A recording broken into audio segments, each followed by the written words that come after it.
Hey guys, welcome to SheKnowsArsenal. My name is Jessica and I'm your host, and you can follow me on Twitter at @itchjustino. Third stream of the day, and now we're going to be talking about Copa America. The last two streams were specifically about Arsenal, so this stream is a watch along for Argentina versus Paraguay. So I'm really excited for this. I did a watch along for the Euros and it went really well. So I thought, why not just try this as well? Then it's going to be super chill, super relaxed, just me going through the comments, seeing what you guys are saying about the game, and kind of like chill commentary. I'll give you guys my, opinions on what's going on in the game and all that kind of stuff. But ultimately, we're just hanging out and watching the game together, which is what I love, So if you're in the chat box, let me know where you're watching in from. And who do you have for this game? Let's do some score predictions. Personally, I think Argentina will win it, but I don't think it'll be like a runaway victory. I think it'll be like a 1-0 or something like that. Paraguay did win their last game, but it was against a 10-man like Bolivia team.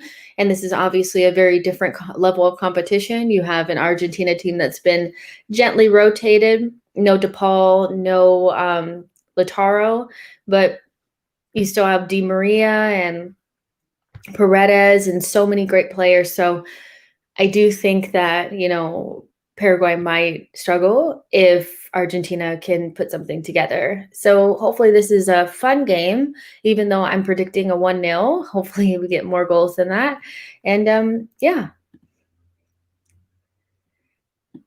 Hey, how are you? So there's about 11 of you guys watching right now. Just get in the chat box and don't be shy. Let me know how you're feeling about the game and do some score predictions and all that kind of stuff. But it looks like they're just about to start, so I'm excited. Personally, I'm, a Brazil fan, so, watching Argentina is more about scouting the opposition, making sure that they're not looking better than us. But I think in this competition, Argentina is doing well, but I would say that they still have some kinks to work out. Maybe they have that weird problem of having maybe too much talent and not knowing who to put together to make things work.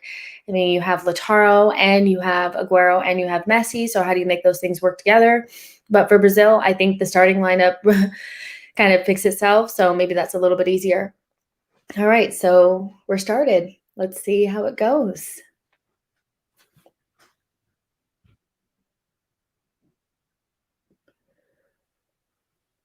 I'm like very excited to see Aguero.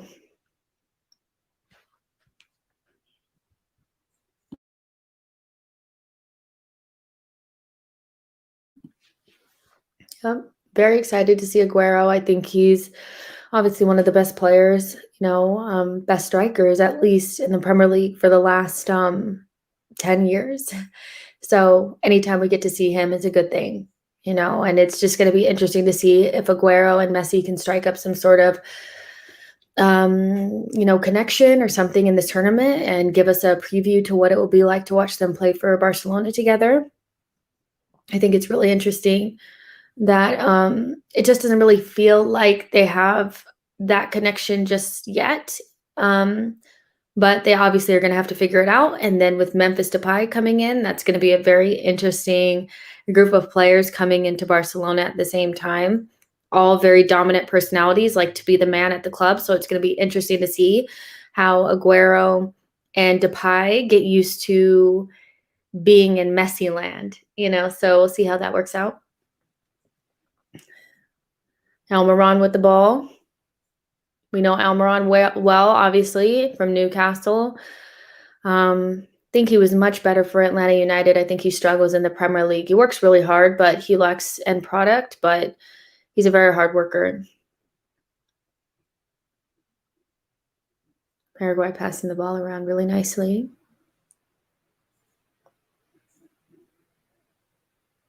It's a very strong Argentina side.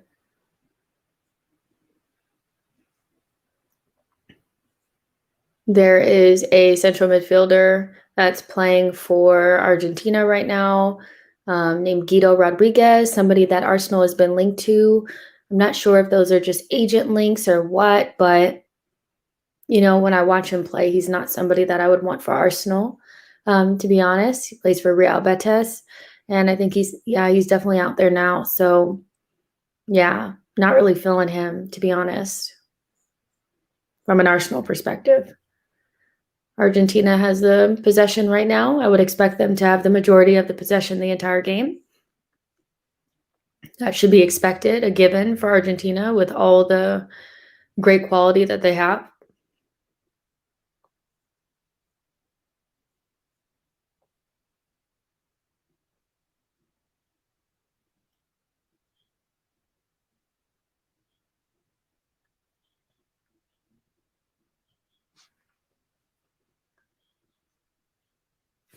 Emi Martinez touching the ball.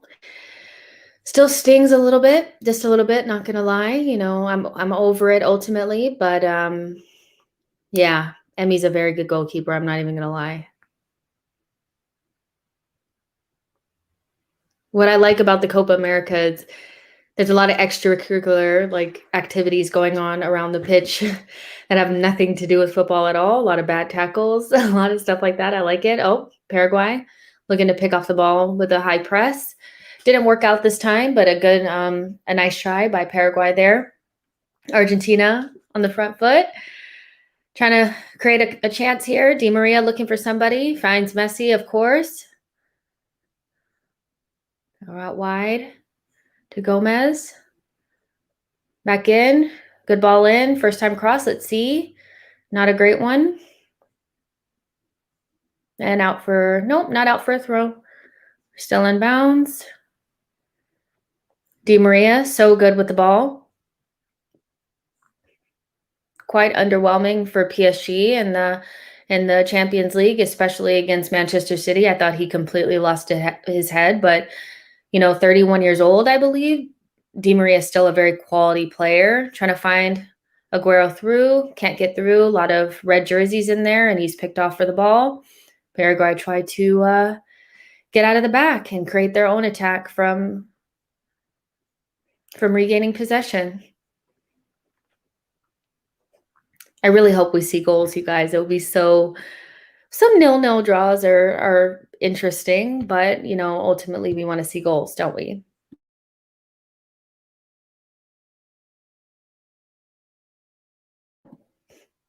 It's a good shot. Nice shot.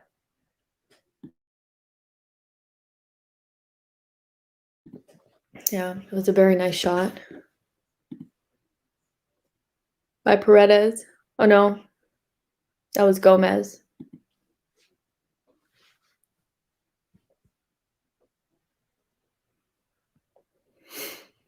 Let's see if Paraguay can get out of their own half.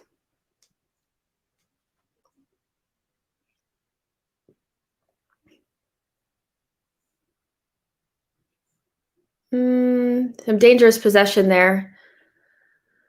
Aguero has the ball inside the box. Dribbling outside the box again. Pass is picked off. Not a great pass from Aguero inside. Now Paraguay. Oh, are you dribbling out? Oh. Yeah, you got to keep it in bounds, buddy. You were on your way.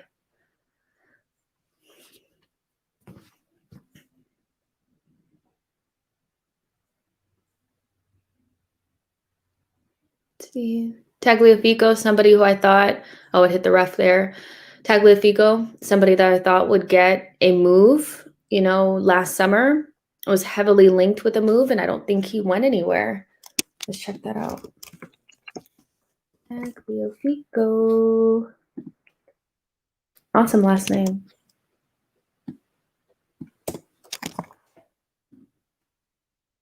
Still at Ajax, yeah. Never got the move, did he? Heavily linked with a move away last summer and ended up staying at Ajax. Ooh! Aguero. Almost in there.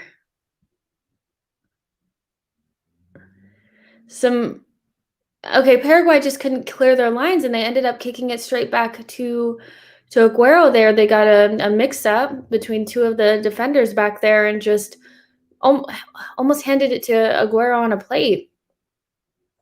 Yeah, if they're going to play like that, they're going to be down 2-3-0. Paraguay are having a very hard time getting out of their own box, getting out of their own half. And doing things like that isn't going to help your cause at all. Yeah, I'll try a long ball up to the striker. Can he hold on to it? Foul. Yep. That might be Paraguay's way of finding an outlet, is hitting it up to the striker and trying to get fouls or get the striker to hold on to the ball for them so that they can get out, because otherwise they'll never get out. And that was Avalos, their striker, who did a good job of trying to draw the foul, and ultimately is the reason why Paraguay are across the halfway line.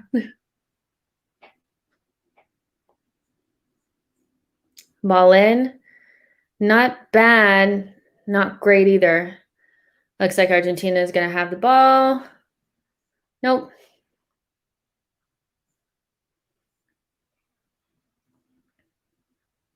Have you guys been enjoying the Copa so far? I really do enjoy South American football, so this is just right in my wheelhouse.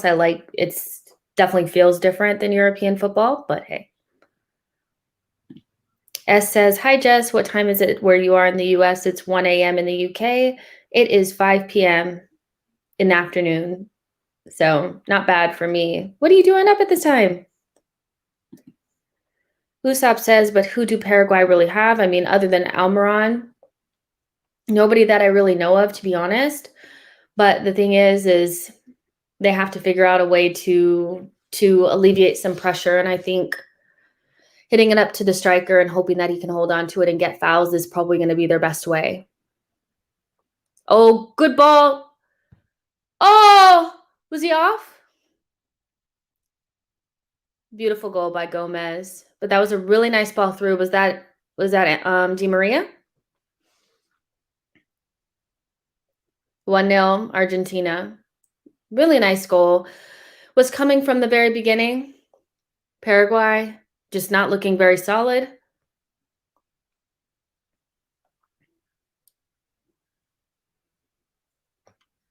That was from Messi to Di Maria. Yep, that's Di Maria cutting it on his left.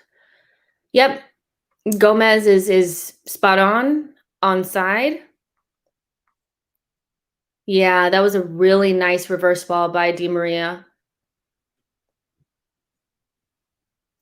He's still such a classy player, to be honest. Even he's not old, but he's been around for a while, to think that he was, at Real Madrid and also Man United and PSG, he's been around for a while. See, Usopp says it's 7 p.m. here in Texas, so not too bad. And RT channel says 8 p.m. in New York. Not bad at all. For me, I'm really happy that from where I am in California, I get to enjoy pretty much everything. No games are usually at times that I would be sleeping. Even the earliest Arsenal games will be 4 a.m., which is decent enough. But I'm not even gonna lie, if these games are starting at 1 a.m., at my time I would be asleep. Well, maybe not. I'd probably try to watch it, but yeah. That's tough, for people in the UK. Thank you, Archie. I really appreciate it.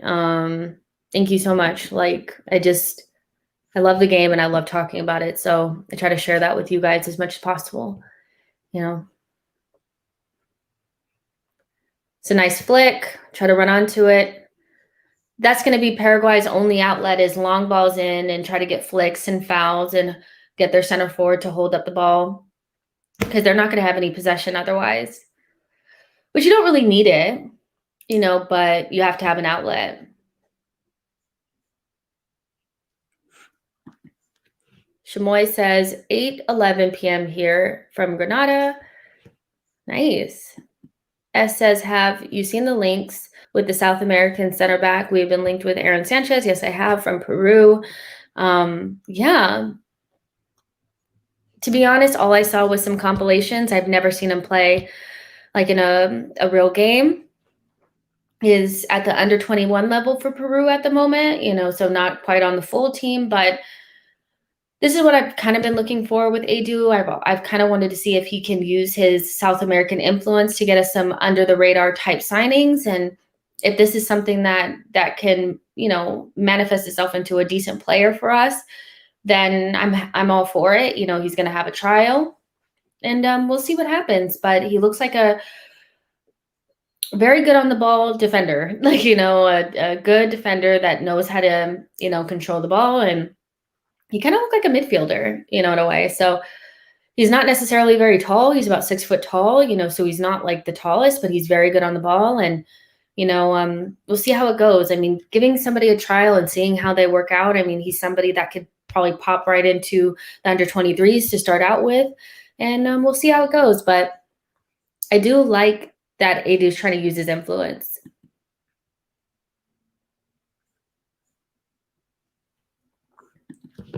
Archie Channel says, do I have a Lokanga update? The last time that I checked, Lokanga we're about $1 million apart in valuation and fee. So both sides think that it's going to get done. He's close to becoming our first player in, so I'm really excited about that. Smith Rowe, last time I checked, he was signing a contract. It's very close and there's nothing really to worry about there. The club is fully expecting him to sign a new deal. What is going on in this game? It seems like some madness.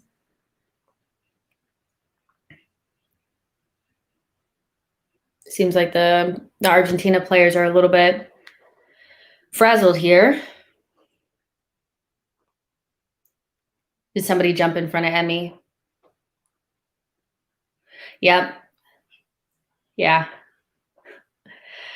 This is what I love about South American football. It's all about the extracurriculars off the ball. I love it.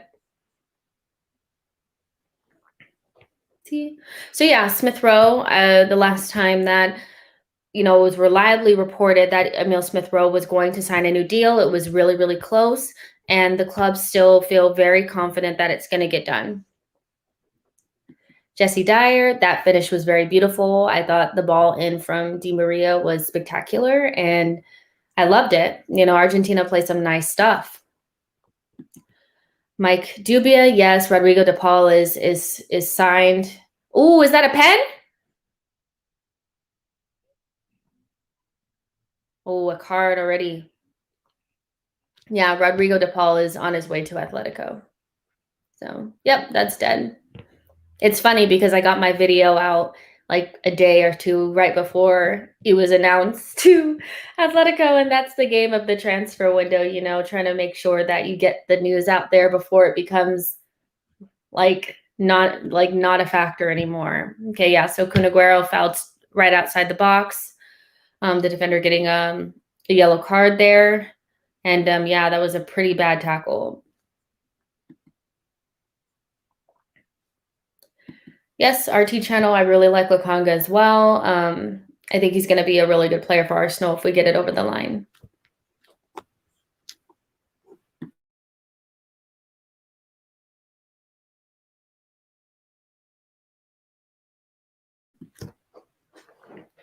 Paraguay lining up for the wall. Let's see what happens here. Is this Messi territory? I'm sure he'll be the one over the ball, wouldn't he? No questions there, is it?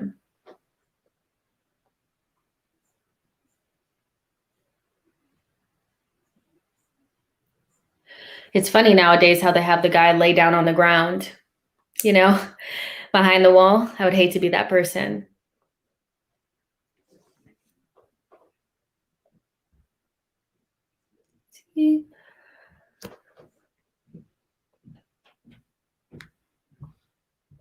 So much complaining. Just do what the ref says. Jesus. Yeah, he's not laid down on the ground, but we see, players are now laying down behind the wall. I would hate to be that person laying down. I'm honest.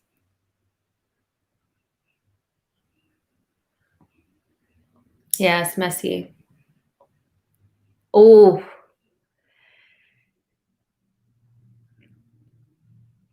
Was that not close? That wasn't far off.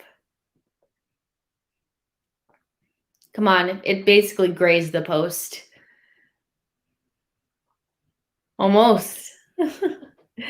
Akindele says Messi is not a good free taker, though. Jesse says exactly.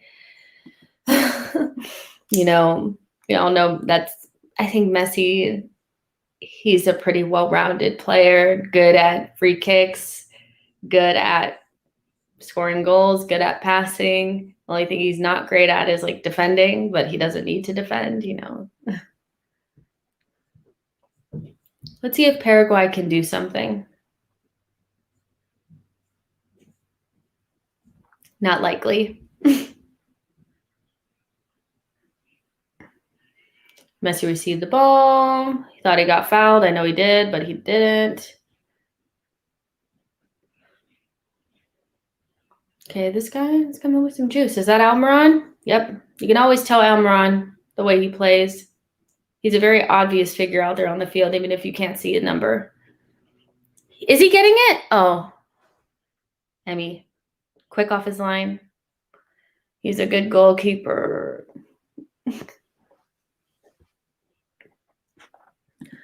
I've been doing very good. Very good. I can't complain. Tons of content, tons of football to watch.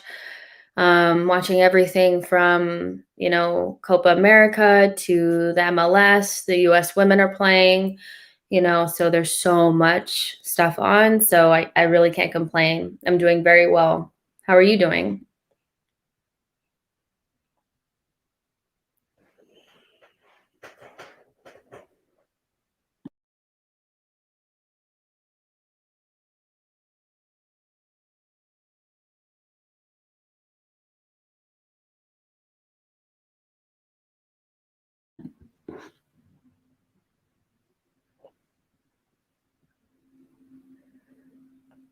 Paraguay's dead, aren't they?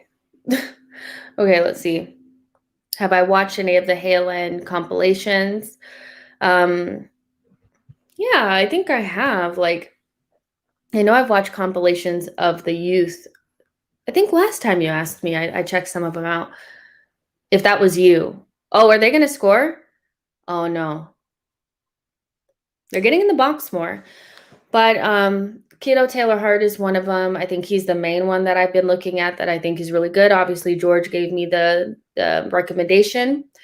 And I would say he's the most exciting just because he reminds me so much of Leroy Sané, but bigger and faster. And he's a typical Arsenal-y type of player, very technically gifted, just a very good player. So I think Keto Taylor-Hart is the player that I'm looking at because I also want to see us get him a new contract. A lot of people were let go, but Aquanco and Keto Taylor-Hart were not. So I think that means that we're trying to get them on longer term contracts. And so he'd be my choice. Messi or CR7, it's such a hard one because I rarely ever get involved in this debate because I just think it's a little bit tiring for me, just because I think they're both really good players, but for very different reasons. So if you're a person that's into stats and thinks that, as long as you have the numbers to back it up, you're fine. Then you probably are more of a Ronaldo person. But from a pure talent standpoint, I think Messi is way more talented than Ronaldo. He's more talented than most players, or all players really, so I would say I really like Cristiano Ronaldo's work ethic. I think that that's not saying that Messi doesn't work hard. So I think I'd lean a little bit more towards him because he's a good example for players that maybe don't feel like they're as talented as other people. If you work hard, you can get things done. But if you're asking me who would I rather watch, in terms of like if I didn't care about goals or stats or anything, I would say Messi is a more entertaining player to watch, and he always has been.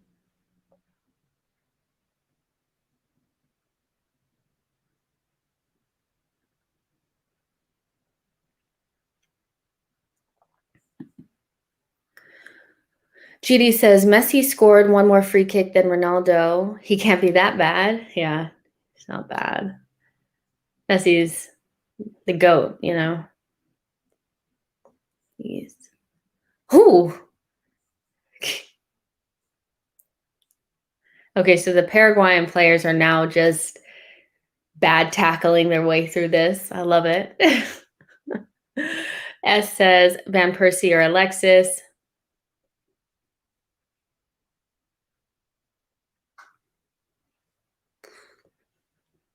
Van Persie. I think Alexis was somebody that we should have learned from the past. Like we should have learned from the past from Van Persie and did the right things with Alexis. I can't understand why the club allowed, Messi and Alexis to run their deals down at the exact same time, ultimately to keep one and let one go. And we needed to keep both and then buy more players to play around them so they weren't carrying the team. And losing Alexis was one of the dumbest thing I've ever seen in my whole life. Like, all you had to do is try to be more competitive. And we never tried to be more competitive. Like we always just kind of were like, we'll let these 2 or 3 players just like kind of carry us, but Van Persie was it was like a teachable moment for Arsenal. Like you don't sell your best player to your rivals and let them win the league. And it didn't happen with Alexis, but if we had sold him to Manchester City, it probably would have happened. And we either have to get a really high fee and reinvest that into the squad, but you don't let them go for free and you don't swap them for Mkhitaryan. It's just dumb.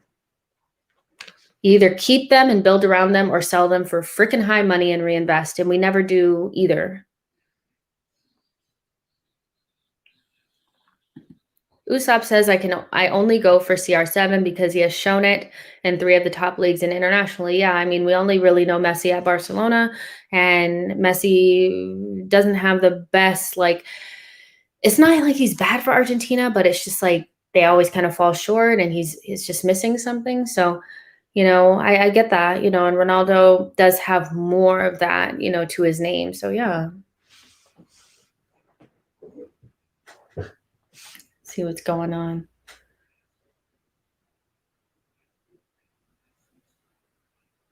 Paraguay, can you get across the halfway? Let's try that. They need to play the long ball to the striker. That's their only choice. That's it.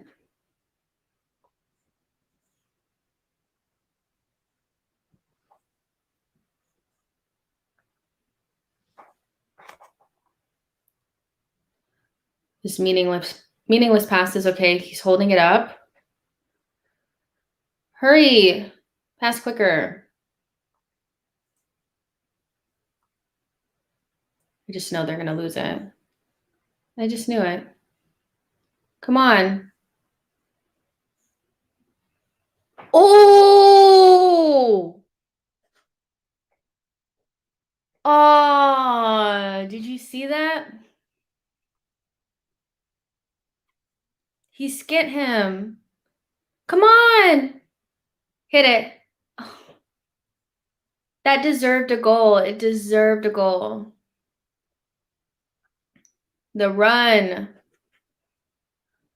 Let's see.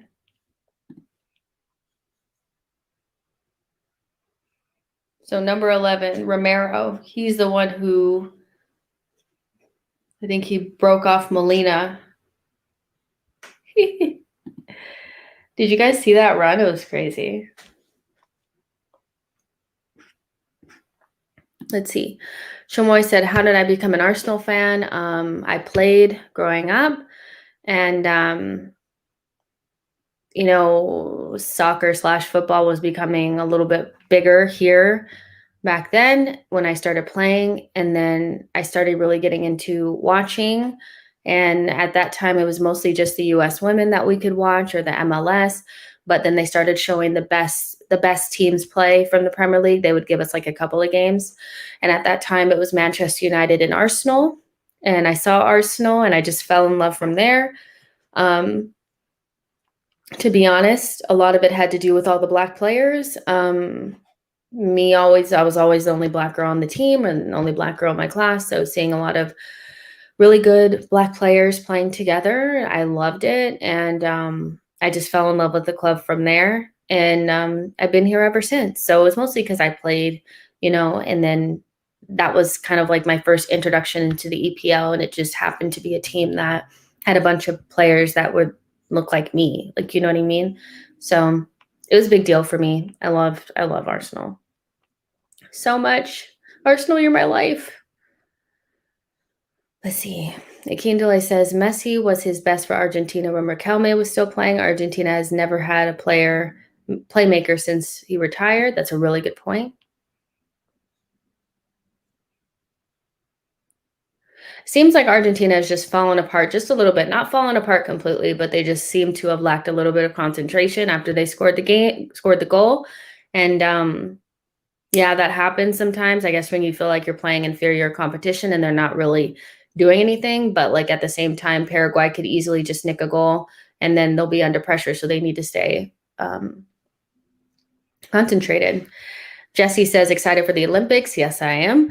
Looking forward to seeing the U.S. women go for another major trophy. My sister played in the year above Dahl Kemper at MVLA. That's awesome. Some serious players coming out of the Mountain View Los Altos. Yeah, that's so cool. Like, yeah, so basically the year that I played was, so growing up, I was kind of talking about this yesterday, is some of my earliest memories of club football is playing against Alex Morgan and playing against Kristen Press. Alex played for like our rival high school, and she also played on a team that was in the same league as mine.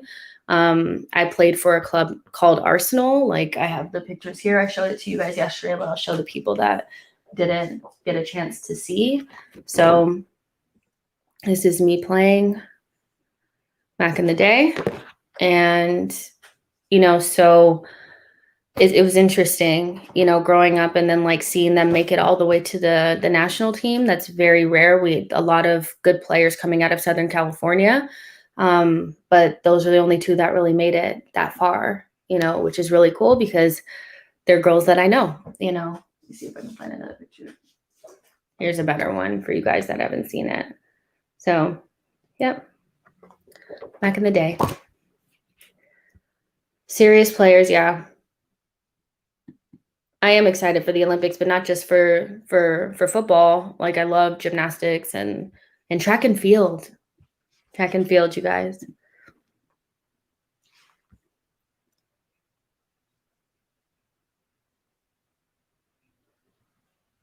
was a nice ball. Oh, almost.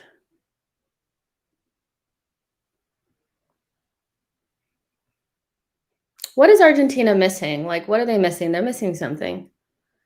They're good, but like something is missing. Like, maybe it's like what you guys said, or Akindele said, they need another playmaker, somebody else to create things. They need something. They're missing something. They're really good, but at the same time, they're missing something. Is Rodrigo de Paul not the creative player that they need?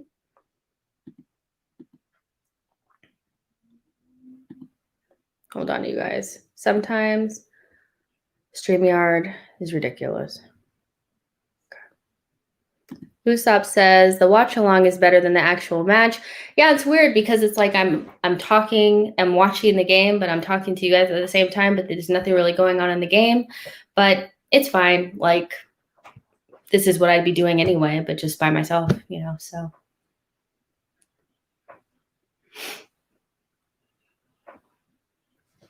But when these games get into the further stages, they're going to be popping. Like, I think the worst part about these games is, okay, here he goes. Hold on. This is Almiron. Oh, Almiron, he's such a straight line merchant. He always just goes straight and he can't turn or do anything else. It's really, he works so hard, but he's missing something. But like I was saying, like you see like the difference that fans are making in the Euros. And it's just unfortunate that you can't have that same, experience for the Copa America because the fans make the Copa so fun to watch, so it's unfortunate that they can't have their fans, but I'm very shocked that they're having it in Brazil, knowing the situation with COVID there.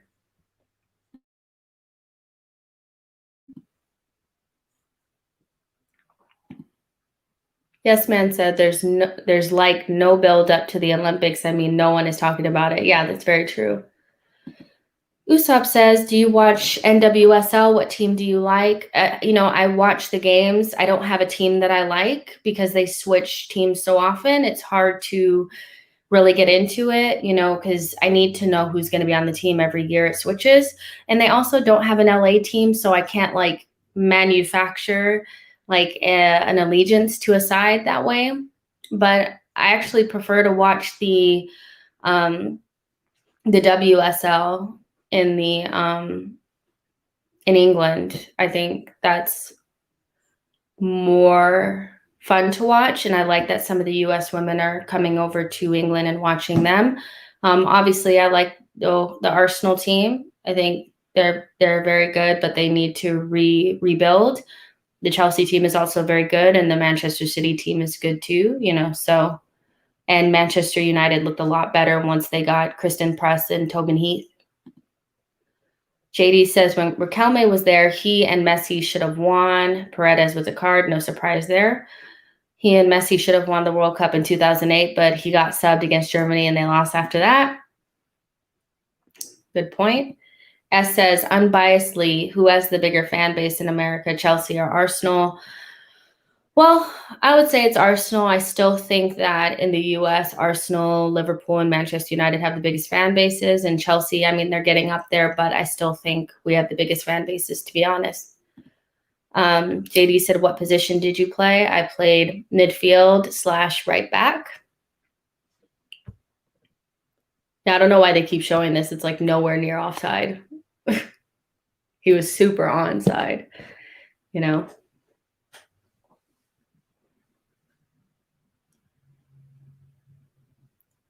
Like it would almost be a better game, like if Paraguay went down there and nicked a goal and then things just started to kick off from there. It almost needs a goal from Paraguay. You know what I mean? Yes Man says, are there many better creative players than Papu Gomez? Hold on real quick, you guys. I just remembered something.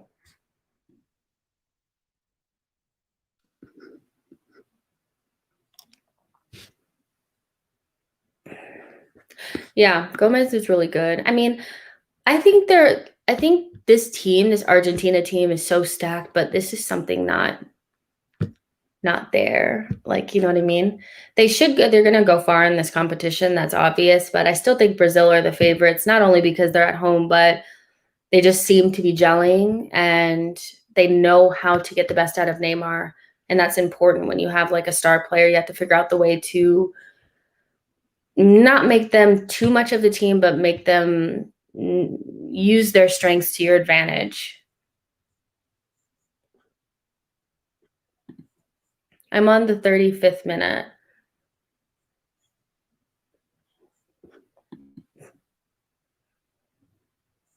Hold on, you guys, really quick. Give me 1 second.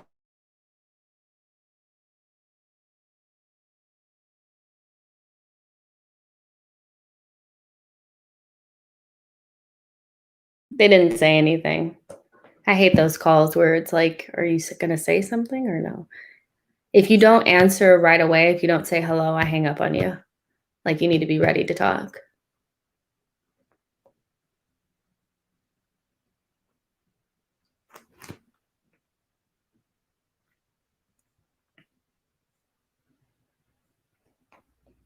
Just checking to make sure. Let's see. I'm in Texas and I support the Washington Spirit. I love the WSL myself. I mean, anything I can get my hands on, really, I'm okay with. Oh, here they go. Almost wish he didn't stop and turn back. I don't know why he did that and why he didn't just continue to dribble. Why did he stop and turn back and start playing with the ball? I don't understand why he made that decision. Very good touches there in the middle of the pitch. That was very nice move. I don't know the guy's name, but he passed it out to Almiron. That was really, really nice. Come on, Almiron, make the right decision. Jessie said, yep, her trial broke a record, but she was slow off the mark, excited to see if she can go for the 100. You guys are talking about, track and field. I know we're like getting off subject, but I love the 4x1 so much. Like, I can watch them all the time. Like, even on replay, I love something about it. I just love it so much. It's like drama, bad handoffs, trying to make it before you cross the line, and they're just running so freaking fast, like so fast that you could never imagine running that fast, so I love the 4x1 and obviously just the 100 by itself. I saw them doing like the mixed 4x2, I think it is. I thought that was really interesting. And the mixed 4x4, where it was like a guy and a girl and a guy and a girl. I thought that was really cool. And I like the 400 is okay too. Oh, and hurdles, because when people fall, it's funny. Yeah. It says, as an Arsenal fan being from England, I'd rather Balogun choose the US men over England, as if he was to become a great player, it would inspire more people from the US to support Arsenal. That's very true. I want him to choose the US because, well, one, we need a striker. I mean, we have some, but I think Balogun would fit in good with that group. And I just wonder if he'll get an opportunity. There's just so much, competition in England that I feel like he would have a really good national experience in the US. But he's also eligible for Nigeria, so we'll see.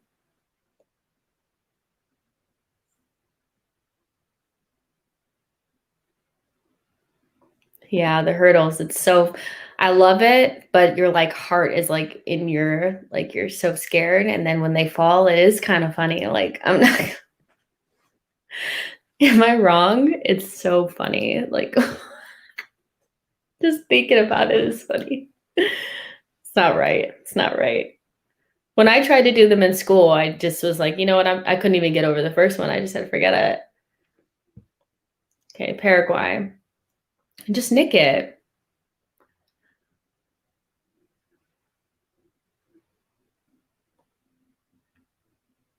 Ooh, Di Maria. See how he just went forward and he got the foul? That's what I wanted Gomez to do. He started turning around and it was like, what are you doing? Just go straight. Just go straight towards the goal. What are they calling now? Did they say he flopped? Why is Di Maria laying there like somebody really did something to him? I love how dramatic it can be. It's just amazing to me. I mean, they did foul him. And they called it. Did they want a card?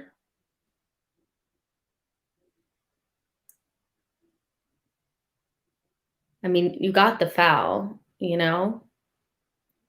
mean, the way Di Maria was laying there, you would have thought something like catastrophic happened. Like, what did they do? GD says, what current player in the Arsenal squad do you play like?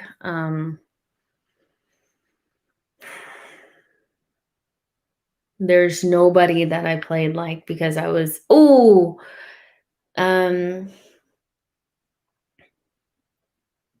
because I was more like, I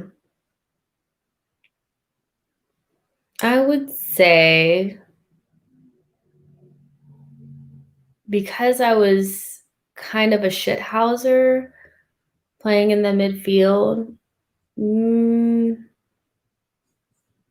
I would say maybe I was a little bit like Paredes. He can have a mean streak in him and kind of get out of control sometimes, but he's a quality player cleaning up the mess in front of the defense, somebody like that. But in the Arsenal squad, there's really nobody because really our midfielders are quite not like soft, but soft. There's nobody that really gets into the other team's heads and does stuff like maybe like a Fernandinho type, obviously not as good, clearly, but somebody that does what's needed for the team to get it over the line, time wasting, getting into people's heads, you know, fouling, and then with some quality mixed in, So yeah. I mean, like I kind of said this the other day that I used to watch Arsenal games and then go and play. And then, when you're watching Gilberto Silva and Vieira play, it's kind of like you take that and you're like, okay, well, that's how you play this position. And, back then girls didn't do all that stuff. Like there was no mind games. There was no, you know, doing whatever was necessary. But that's kind of what I knew. Like I was no stranger to a card. Let's just say that.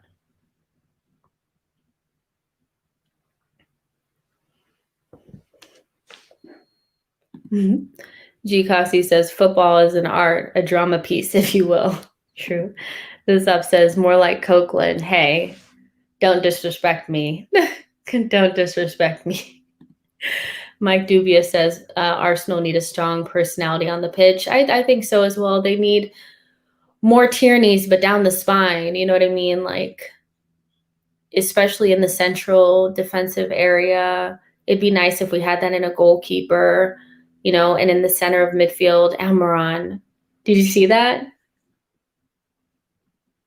Did you see the coach? He said, "This is wonderful." You see Almiron? Oh my goodness.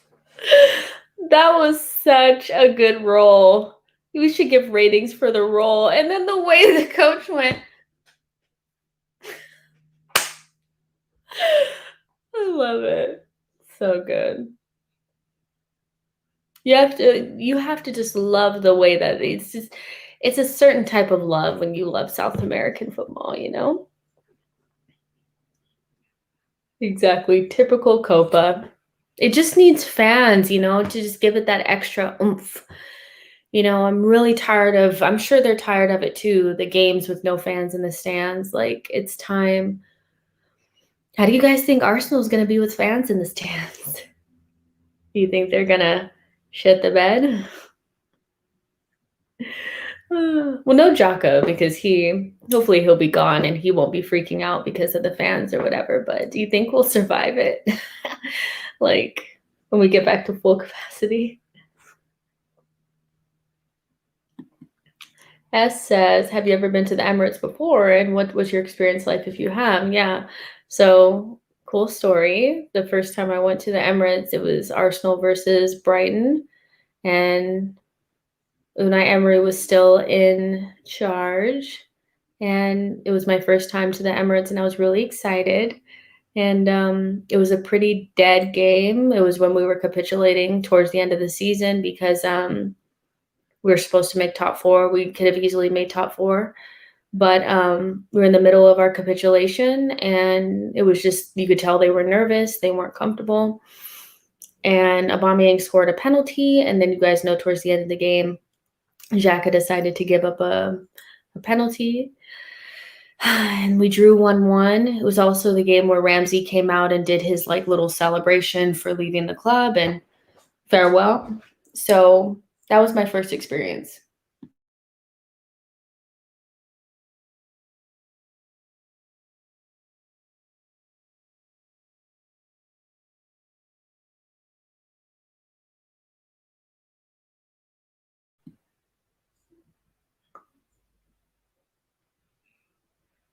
Yo.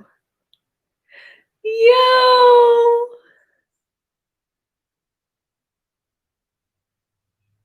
Yo. The sequence was so nice it kind of deserved a goal, but not like that. Let me see it again. They chalked it off, didn't they?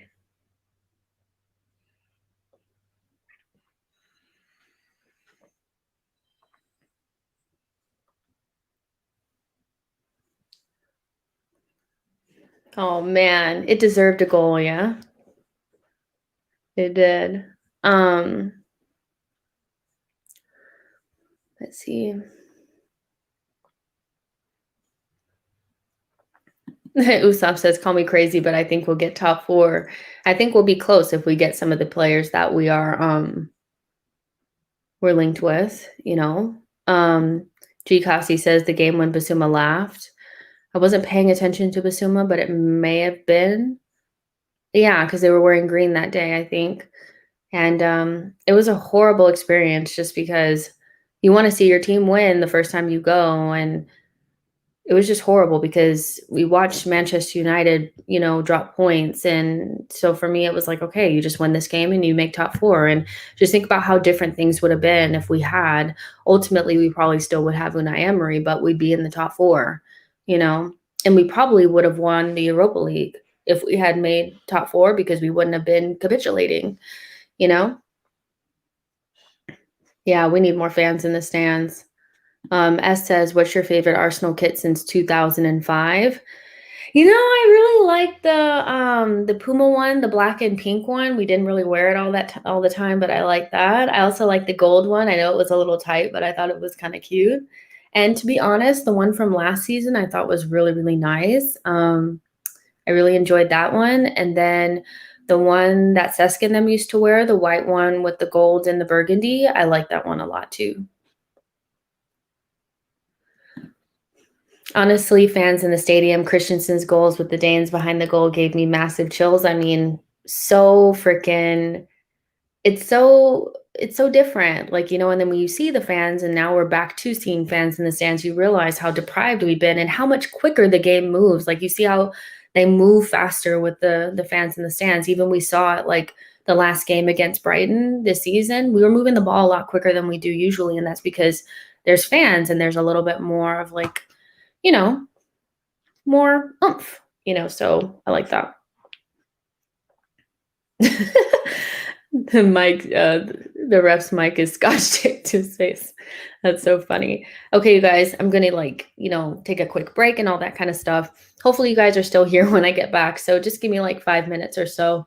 And yeah, I'll be right back. And it's gonna be the wrong halftime banner, but give me a second because I haven't got my Copa stuff together. But just pretend like this says She Knows Copa America, okay?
Hey guys, I'm back. I took a really short break. I just needed to go outside for a second.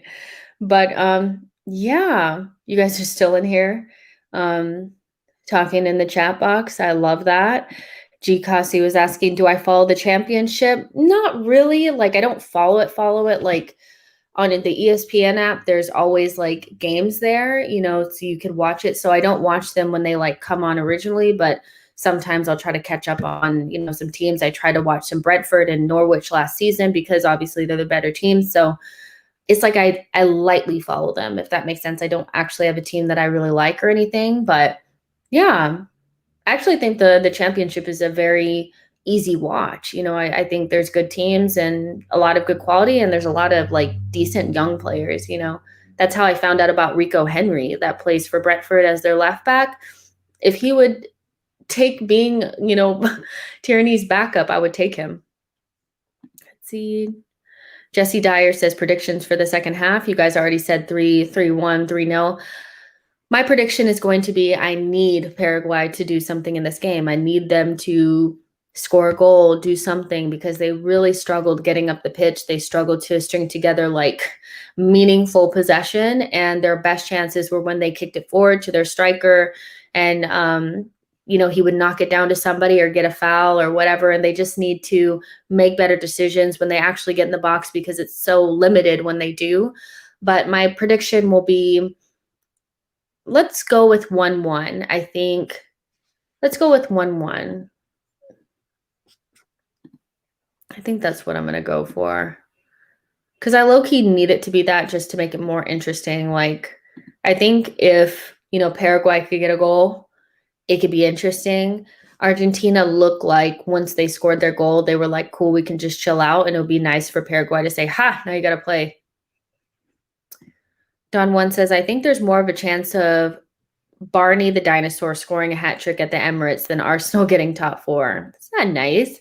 S says, I remember how we bottled that 2019 season. We were third going into the final run, and we had the easiest schedule out of the remaining teams competing for top four. And then Baku. Yep. I cannot deny that was pretty brutal just because it was so easy. We just had to win one of those games and we didn't play anybody difficult.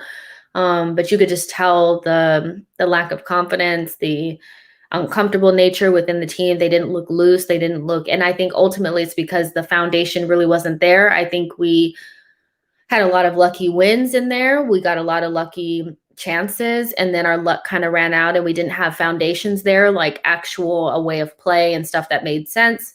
And so when the results weren't there, we kind of didn't have anything to really hold on to, and we just fell apart.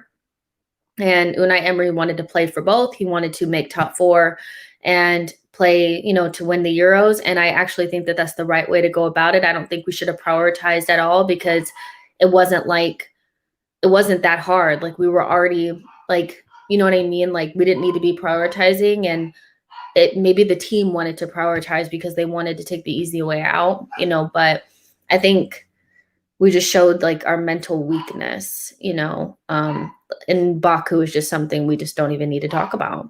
Hey, Patters International.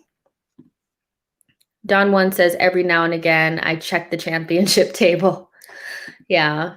I try to watch the teams that are towards the top, just try to see what's going on.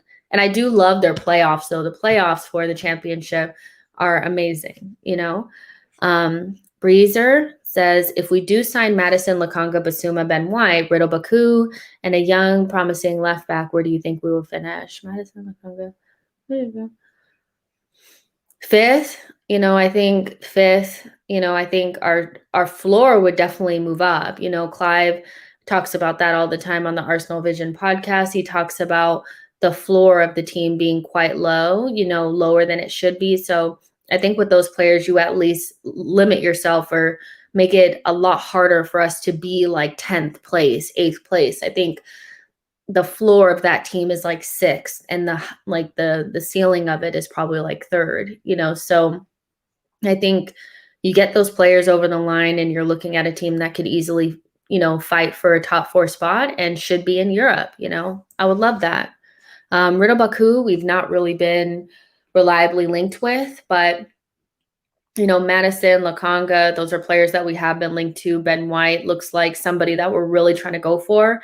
And it feels like Basuma or Camavinga, but I did a stream today about Camavinga and kind of like, is he the right fit? Is he better than Basuma? And I kind of came to the conclusion for me personally that I still think we should go after Basuma, even though I know it's like, if you have the chance to sign Camavinga, like, do it. But I just feel like Basuma is the right choice for some reason. Usopp says, people were only 6 off the top 4, and that was with Abba having the worst season of his life. With some signings, we can get it done. I mean, it just depends. Like, I think some people just, they can't see it until it's actually happening, which is totally fine. I'm trying to be a little bit more optimistic because, we have the entire season to be completely negative and heartbroken and stuff. But, right now, nothing has happened. So when nothing has happened yet, you kind of have to be like, well, am I going to be optimistic or am I going to be negative? And for me, or neutral, and I just choose to be a little bit more positive and hope that the club does the right things. I think there's good signs. And so if we can get some of those deals over the line, I can't see why we wouldn't be fighting for one of the top spots. But at the same time, we have to remember that other teams do improve, so we have to take into consideration, are they going to improve and are we going to be able to close the gap and ultimately be further ahead than we were last season of teams that are quickly up our backside, the Leeds, the Aston Villas, these kind of guys, S said, can USA play in the Copa America?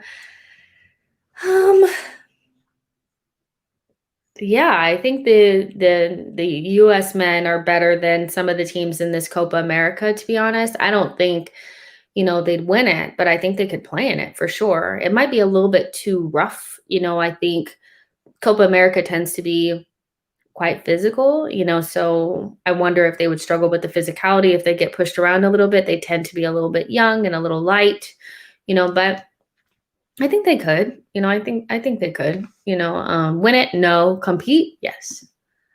S says, who would be your dream right back signing? Mine would be Serginho Dest. Mine is Riddle Baku from Wolfsburg. I think he would be a fantastic signing, a Tierney on the right-hand side, but can play inverted, can do a multitude of things, very good going forward. You know, a lot of people talk about Lamptey. Baku has the end product that Lamptey doesn't have yet, and we're not sure if Lamptey would get. He's very quick. He's essentially just like how Saka would play left back. He plays that on the right side with a little bit more, you know, a little bit more maturity. And he would be my number one.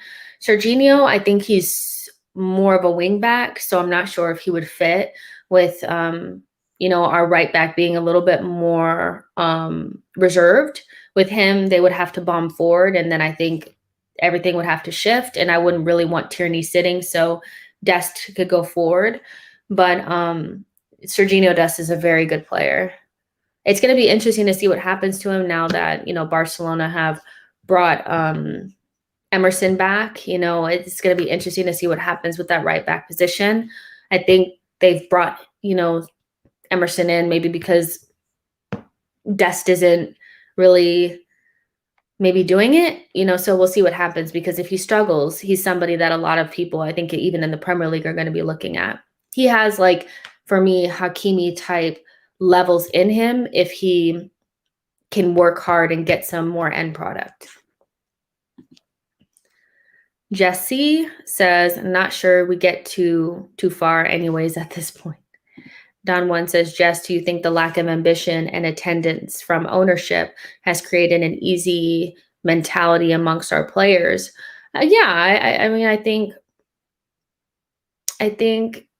yeah, because I think what happens is because I think what really does it is our lack of competitiveness, but, you know, the lack of competitiveness within themselves. They don't have to compete for a position at Arsenal. They're not really competing for spots in their national teams. They know that that check is coming no matter what. They're on extremely high wages, so there's nothing left for them to really fight for. So I think it's a combination of all that, and ultimately all of that takes place when you have bad ownership and it trickles all the way down. So ultimately what you're saying is right, but when I think like more micro, like when I look at the players that we have or we've had, the Mustafis, Kolasinac, Xhaka, those guys, you know, what were they fighting for? You know, they knew they would start. Here we're going to start the second half. But they knew they would start. They knew they were going to get their wages. They weren't fighting for their national team. So what was the incentive? You know? All right, let's see. Paraguay on the front foot. Let's see what you guys can do. Nothing. I need them to score. I need it. You know, I need this game to have some jeopardy involved. And right now, Argentina is just kind of strolling around, not feeling any pressure.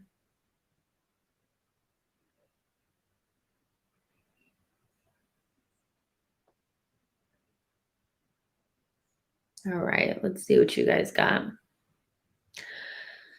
I'm telling you, if I was Paraguay, I would just be kicking up to the striker, letting him knock it down for us, getting fouls, whatever. You know, I know they're passing around to try to get open, but kick it up to the striker.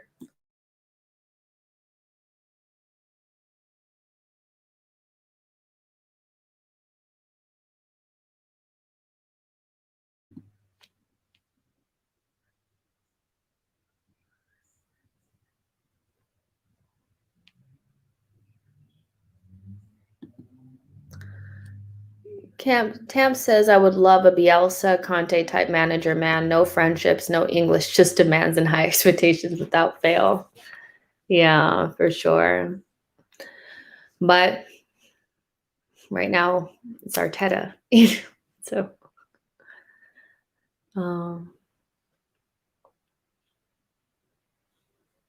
this is nice by Paraguay. Come on, man.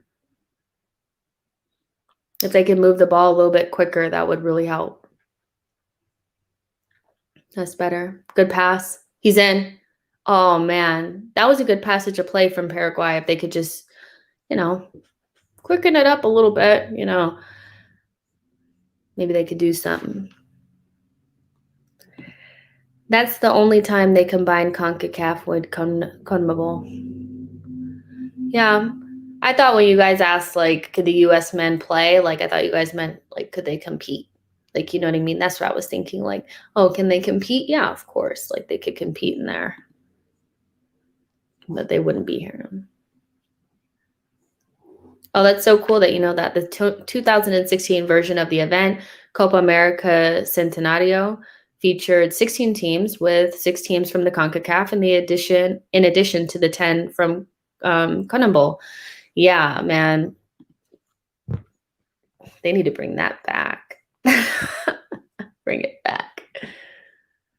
Okay, Argentina passing it around quite, I mean, Paraguay is pressing them,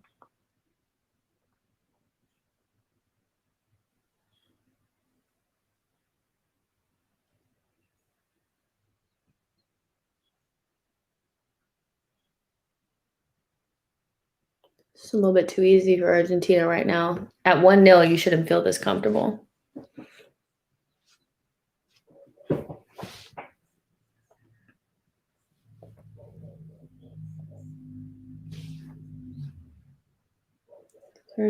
Nice link up play here.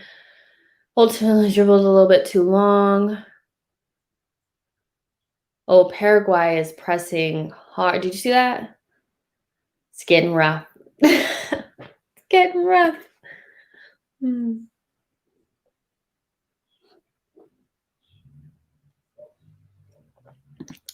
Would I rather that Arsenal won the Champions League or the U.S.?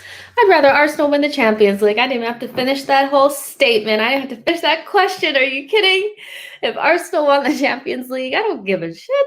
I mean, if U.S. men won the World Cup, that would be amazing. But there's nothing more important to me than Arsenal. I'm telling you guys, there's nothing more important to me than Arsenal. Yeah. Yeah.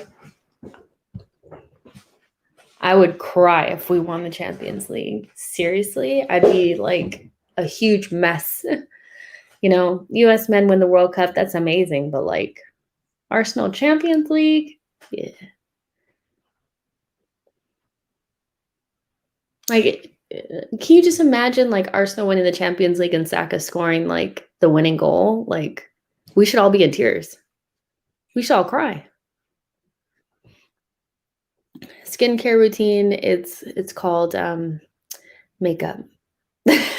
No, but I do have a skincare routine. Maybe I'll drop a video one day. You guys could check it out. You guys let me know. There's about 22 of you guys watching. Make sure you like the video and subscribe to the channel and all that kind of stuff. And let me know in the chat box if you guys have any suggestions for content. Of course, I'm kind of doing all the things right now to kind of see what you guys like and then pare it down for the season. For the Arsenal season, we will have post-game shows, tactical breakdown type shows on Tuesdays, watch-alongs, instant match reactions. We're going to get some FPL stuff in there for you guys, and some exclusive interviews and tons of stuff. But if there's anything specific you'd like to see on the channel, let me know. I'll also be vlogging my trip to Florida to watch Arsenal play for preseason, as well as the event in Vegas at the Wynn with Elliot and all the guys for Arsenal Vision. So you'll get to see some more behind the scenes stuff coming up on my personal channel. But if there's anything specific you'd like to see on here, let me know and I'll try to make it happen.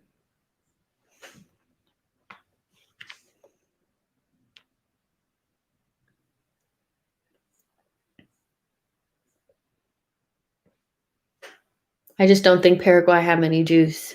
They have no juice. Oh, come on.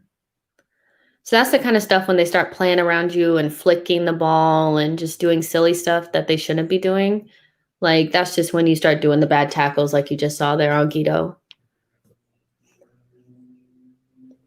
Deb says, Saka and ESR brace in the final of the Champions League. Tears in my eyes. Tam says, if Arsenal won the Champions League, I'm stepping on my own to all the rivals' turf, Spurs Stadium, Stamford Bridge, and put my Arsenal scarf on their statues. Man, that was pretty hard to watch, watch them do whatever they wanted to do, but at the same time, like, we would need to let them feel what we felt. You know what I mean? Spectrum says, beautiful dream. Give it 5 years and it might come true if our transfers are solid. Yeah, I mean, that has to be, you think Arteta's dream could come true? Remember, he said he told Willian he would win the, the Champions League in 3 seasons. Remember? Nah, man. You're bugging. Oh, gosh, Arteta. Usopp says, the only Arsenal game I cried was Henry's comeback match. That celebration after he scored was priceless. I'm not even gonna lie, I cried when we lost against no, was it the loss against? Yeah, it was the loss against Villarreal. The first one. Well, it's not the first one, but the first game in that round. Yeah, I was very upset because I was like, what are they doing to me? But like in terms of like crying for good stuff, like I didn't even cry at the last FA Cup. Like I mostly cry because I'm like just so angry. Like we haven't had enough things to really cry about like lately, like in a good way. Let's see. Can you vlog your time watching Arsenal in preseason? Yes, that's what I'm going to be doing. It's going to be hot, I know. So, but in Orlando when I'm there for those 2 games, and I will be vlogging that whole thing, but I won't be like recording the game. It'll be like clips of, what we're doing while we're there, and we'll see what happens. Don One says, Jess, that on the Arsenal fans in general, do you think we're too hard on our players? Do we add unnecessary pressure, which can undermine them on the field? I do think that, you have to think about from just a human perspective, how would you feel if you were getting that level of criticism at your work?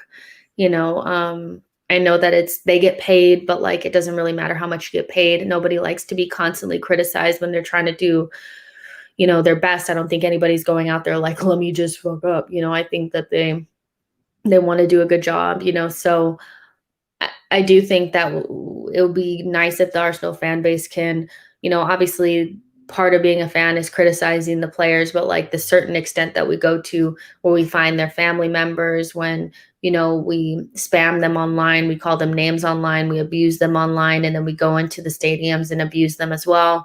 It's just a little bit much, and it's not a great environment. I know we're not happy at the moment, but I do think we can do better if we want them to do better, Let's see if Paraguay can do something. You guys, every day that we're watching football, it's a celebration. So I have my little bit of champagne here. So time to sip a little bit. It's the end of the day. I deserve a little champagne. You know what I'm saying?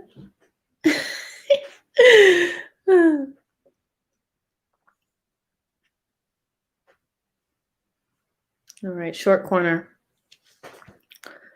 Cross, not good enough, didn't go to anybody. Yeah, they're not doing anything. S says I was born in January 2005, and the last time we won the Premier League was 2004. Yes, I'm older than you. I was born in January as well, January 10th, 1989. So I did see us win the league, which is nice, but I was still young when it happened. And quite frankly, I want new memories. I want new memories that weren't like 14 years ago. Spectrum says Arteta is a class salesman still. Yeah, I mean, he convinced Willian that he was going to win the Champions League at Arsenal in like 2 years. It's crazy. Okay, it's time for you guys to put one of these away and just make it, more interesting. The next watch along is going to be, I'm gonna look at the calendar in just a sec so I can let you guys know. Come on, kick it in the goal. Oh no. Oh, they fouled Emmy. Sure they did. Sure.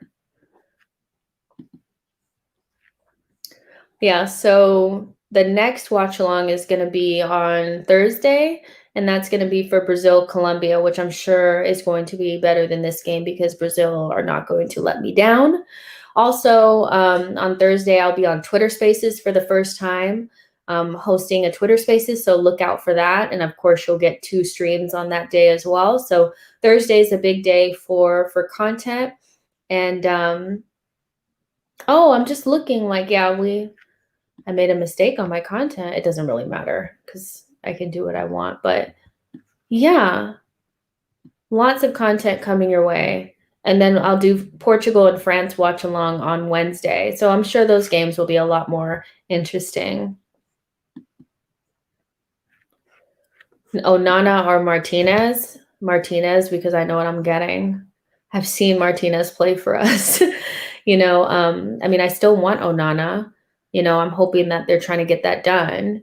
But, there was some reports going around that Leno is going to get a new deal or something, which I highly doubt. Here comes Joaquin Correa, somebody that we're linked with, and I think it's so unreliable. But, yeah, I would take Onana still, but Martinez for sure. Question for the upcoming season: winning the FA Cup and the Carabao Cup and finish 5th, or finish top 4 without a trophy. Finish top 4 without a trophy. Finish top 4. Top 4. Top 4. Yeah, definitely. I mean, I love the FA Cup and all that kind of stuff, but we need to be in Champions League.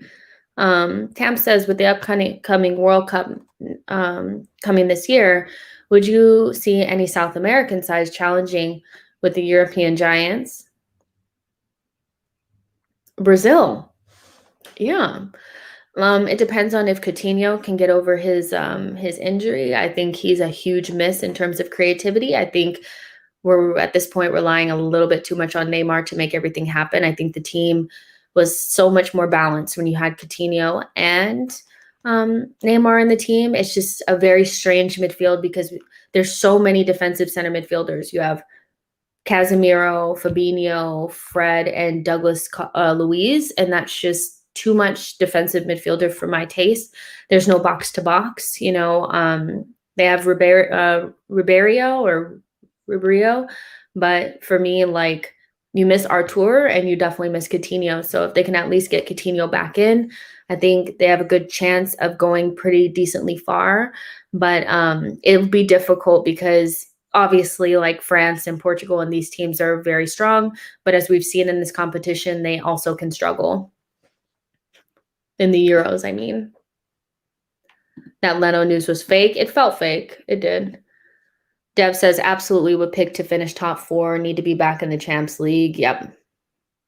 I would take a 5-1 beating from Bayern any day. That meant we were still in the Champions League. Mexico always does a pretty good job. And, when we played against them, the U.S. men played against them not too long ago, and that was a really good game. I thought Mexico was good still. Like, I still thought, like, this team is pretty good with Chucky and, Tunya. They had some really good players in there doing their thing, Hector Herrera, so they're pretty strong usually. Yeah, Lucas Paqueta. But the thing is I just think he's a good player, but he's not really showing it for me at the level in which Artur was showing it the last time he was in the team. So Paqueta is a very good player. There's so many good young Brazilian players, but there's another level that they need to step up into to be a little bit more influential in the team. It's very difficult to be influential in a team that's like, well, forget it, I'll just pass it, to Neymar. So I think in terms of the midfield, if it was stronger, they would take a little bit more responsibility and Neymar can be a little bit more free. He's free, but he ends up having to do a lot of playmaking and try to score goals. So Paqueta is a nice number 8, but he's not Artur yet, so we'll see what happens.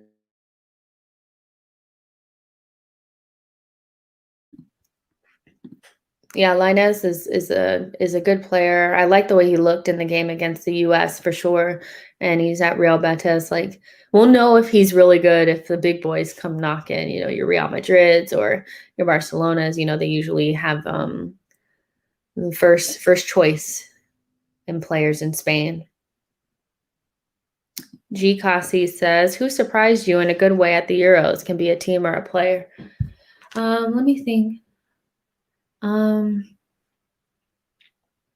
would say the Netherlands. I thought that they would look weak, and I think it's still yet to be determined, whether or not their defense is good enough, to play against teams that actually have something that they could offer.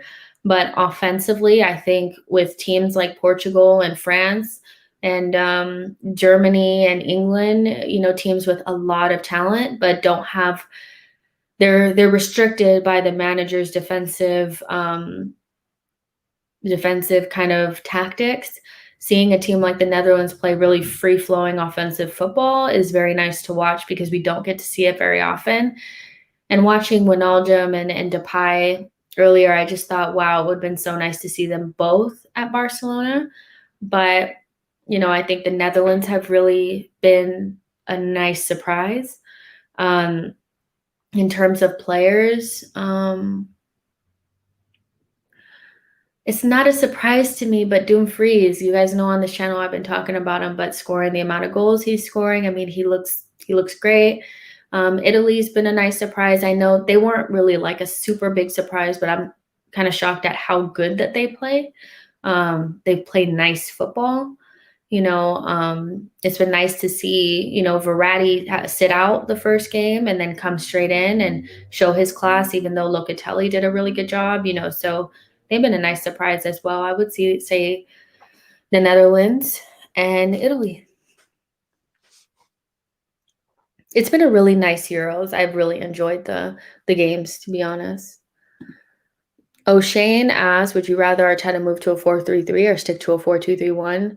I kind of like what we do now, but I would like a different type of player playing next to Thomas that allows Thomas to go and that person to sit. That person can't be having their hand held, so no Neveses or anybody like that. I would really like us to stick with a 4-4-2 and play with Thomas and like Basuma in the base, but Thomas going more box to box. And then somebody like a James Maddison playing in the 10 role. I just think it suits us right now.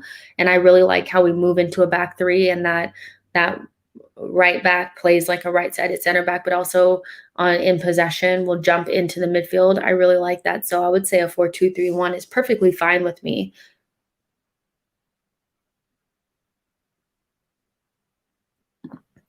Tam says, even though it's just the group stages, I think Gini Wijnaldum has been the best player of the Euro so far. He has been good. He has been very good. And offensively, they're super impressive. I think they're Memphis Depay.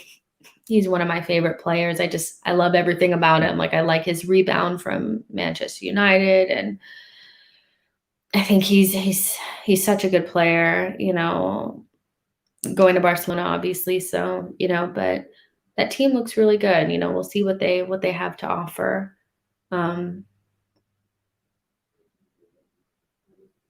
Yeah, Paraguay doesn't have the juice, do they? Every time I look up, I'm just like, you don't have it.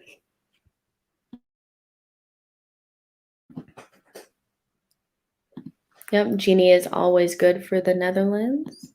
Dev says lots of Tierney posts on Arsenal socials. Feels like the contract extension announcement is imminent. I can't wait. So excited. Then you need to get the Smith Rowe one done so we don't have to have Arsenal fans capitulating over fake news on Emil Smith Rowe going to Aston Villa.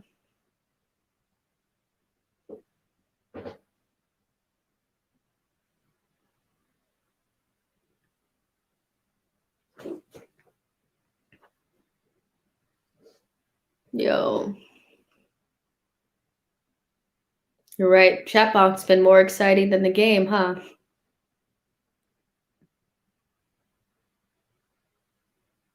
Honestly, they miss fans in the stands in these games. I think these games desperately need fans.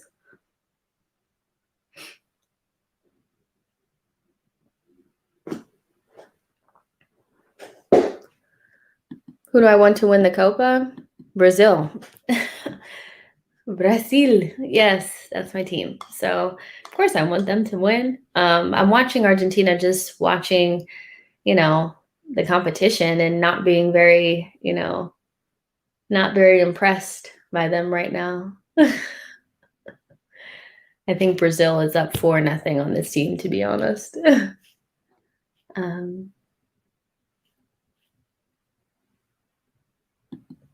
G. says, didn't know ESR came from a Villa supporting family. Look, you guys, like, it came from some report called Footy Insider. You know, to be honest, if it was real, I think Villa reporters, you know, people close to Villa, like actual journalists, would have no problem putting that out there. But since nobody from Arsenal confirmed it, no Ornsteins, no Chris Wheatley's, no Charles Watts's, no James Benjes, nobody confirmed it. And then nobody confirmed it on the Villa side. It was just some random guy talking. You know, I think, you know, there's a lot of different factors. Like, we would have to want to sell. If we wanted to sell, they'd definitely have to pay more than 30 million. But ultimately, because the contract is so close to being done, and this is kind of what happens when you're wrapping up and you want to try to squeeze a couple extra pennies. Oh, I thought he was going to kick it in the goal. You want to squeeze a couple of extra pennies, you know, out of Arsenal. You act like there's more competition for Smith Rowe's signature, you know, and they probably do want him, but, you know, we haven't seen anything concrete about that. So I think we're really quick to kind of react over things because we're so distrustful of the, you know, the people, the executives and all that kind of stuff, but they wouldn't sell Smith Rowe. If you sell Smith Rowe now, you've reneged on every single thing you've said about, you know, not selling your best players, and the fact that they've already said that they don't want to sell Smith Rowe. And Smith Rowe can't just say, I want to go to Villa and pack his bags and leave. Like, we have to want to sell. And I know we're not going to, you know, so I'm not even worried about it.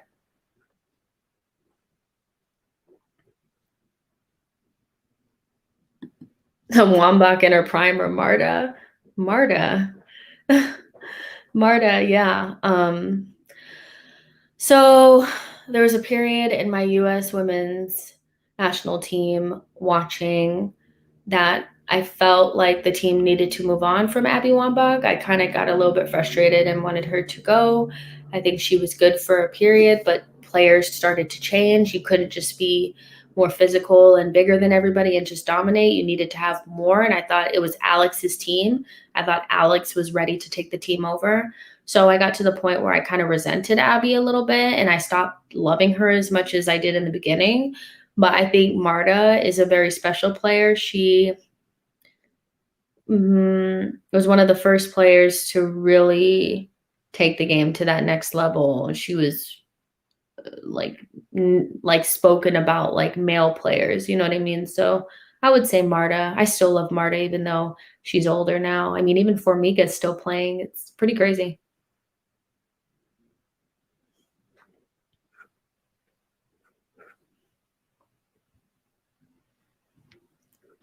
Ivy says, why do we like Brazil more than Argentina? Argentina has not won. Why do we like it?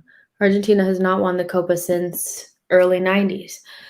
I like Brazil because Ronaldinho is my favorite player, and that team that played with Lucio and you know, Roberto Carlos and, you know, Ronaldinho, Robinho, Ronaldo, like, that's the team that I really loved watching. I mean, besides the Invincibles, that's the other team that I really fell in love with. So once I chose Brazil, I stuck with them, and that's kind of why I like them. You know, it's obviously not the same as that.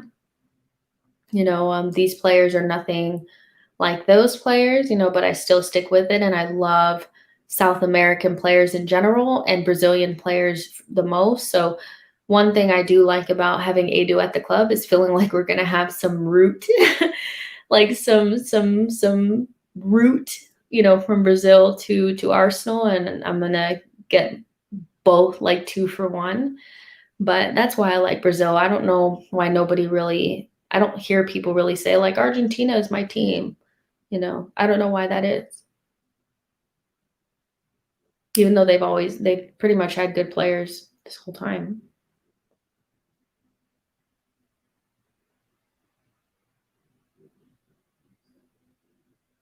If Paraguay score at the end, though, that'd be the only way that this would be salvageable. Because Argentina's been comfortable and boring from the moment that they scored that goal. And it's not like that, oh, comfortable possession, we are already goal up on you type Man City thing. It's literally just like they just stop playing.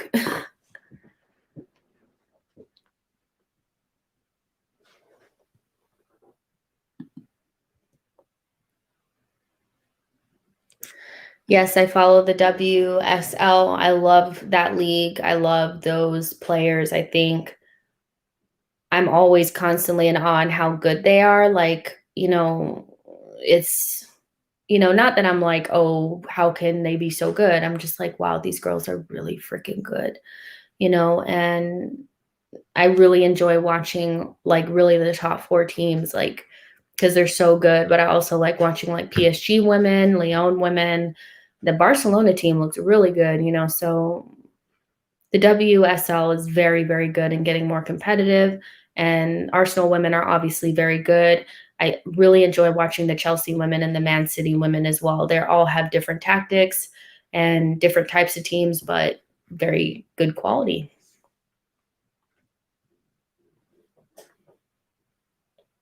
I'm glad you guys are here. There's like 23 of you guys watching. I'm glad you guys are here because otherwise it'd be like so boring just watching this.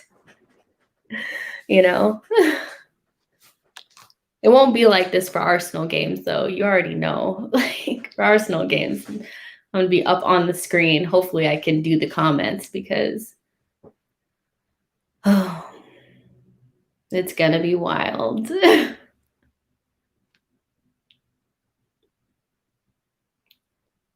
This is my thing about Argentina. It's like, when's the last time we watched Argentina play and say that was like so exciting? Like, you know what I mean? They have good players, they'll win games, but I don't remember the last time I watched Argentina play and I was like, wow, that was like a great performance. It's been a long time.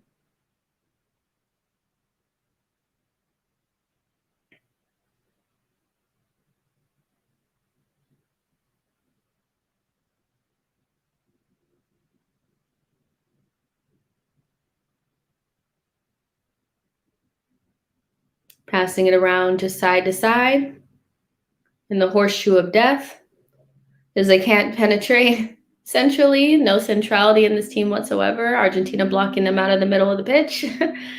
Now they got a pass. The guy fell on the ground. Foul outside the box.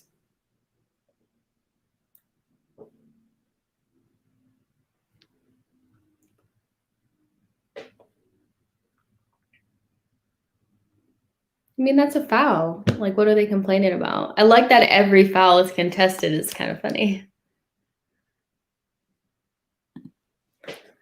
Ify says Arsenal games could give some hypertension. Yeah, for sure. Favorite brand of footwear? I love Adidas. Like, I really do love Adidas. So I would say Adidas. I'm pretty much like, wear gym clothes most of the time because I'm pretty much like work from home type person. And then like, when I dress up, but like I love Adidas, everything. I was very happy when we switched to Adidas. Almiron plays like on ×2 speed, but thinks on 0.25 speed. He just dribbles straight. Like he just doesn't do anything. See? No, like I'm a big fan of the Adidas MBDs. Those are like my favorite shoes. NMDs, sorry, the NMDs. I don't know why I call them MBDs. But yeah, the Ultra Boosts, and I love those. I like all the different colors. They're comfortable. Yeah.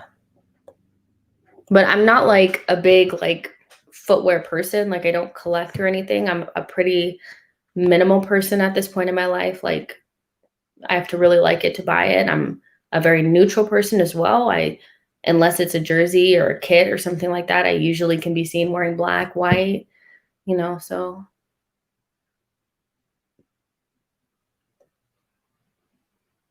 Okay. They were kind of close to scoring then. Mm,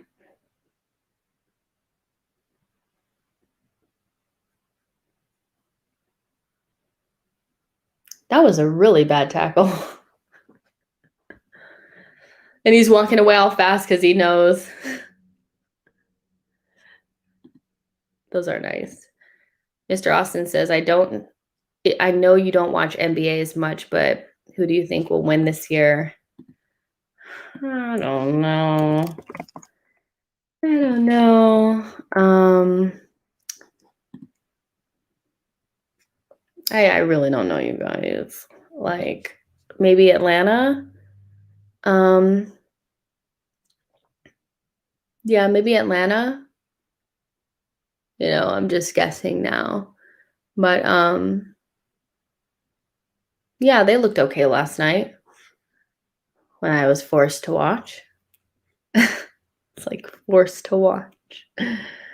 Oh my goodness. Yeah, I'm gonna go with Atlanta. Definitely not gonna say the Clippers. You guys say Adidas. What do you guys say? Adidas? Like what do you guys say? You guys do tell, and you guys say Nike. Nike. We say Nike. So yes, pronounce it a little bit different. Jesse says, best cleats of all time for me were the Nike Tiempo Ronaldinho's, the ones from the Joga Bonito commercial. Yeah. I wore Copas all the time, the Copas from Adidas. Those are what I wore for the majority of the time. I switched to Nike for a little bit. I had some, I forget what they were even called, but they were like white and like metallic. But ultimately, I went back to my Copas. I wore those suckers out. I don't know how many Copas I had. I really don't. There's so many. I miss those. Obviously, they look different. I'm Googling them right now. They look different than when I wore them, the Copas. They look like, yeah, they look really nice. They look different when I was wearing them, but I wore Copas all the time, like with the white tug and the gold 3 stripes. Those are my jam. I used to wear them out.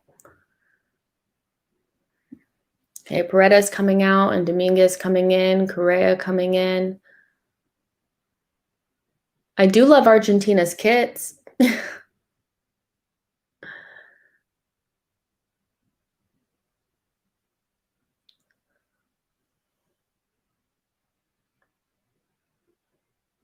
No, I'm not the only football fan in my family. My mom is a huge Arsenal fan as well.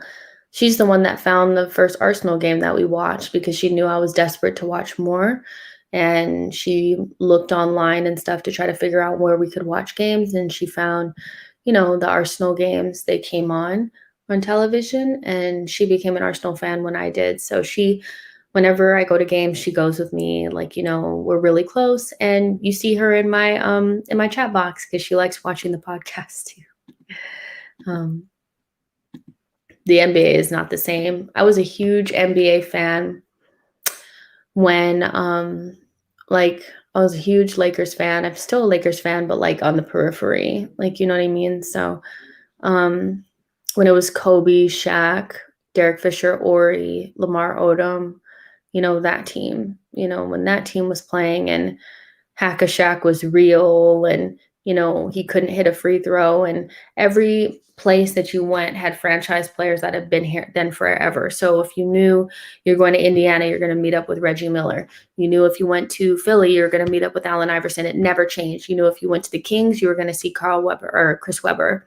You knew, if you were going to go to San Antonio Spurs, you were going to see Tony Parker and Tim Duncan, or Tim, you guys, his name is Tim Duncan, isn't it? Yeah. So, and then we would get through all of these teams and inevitably end up against the Celtics at the end. And it would always go to like game 7. Like it was just so much better than, so for me, I loved it back then. And then I completely disconnected when Kobe died. Like I just couldn't do it anymore.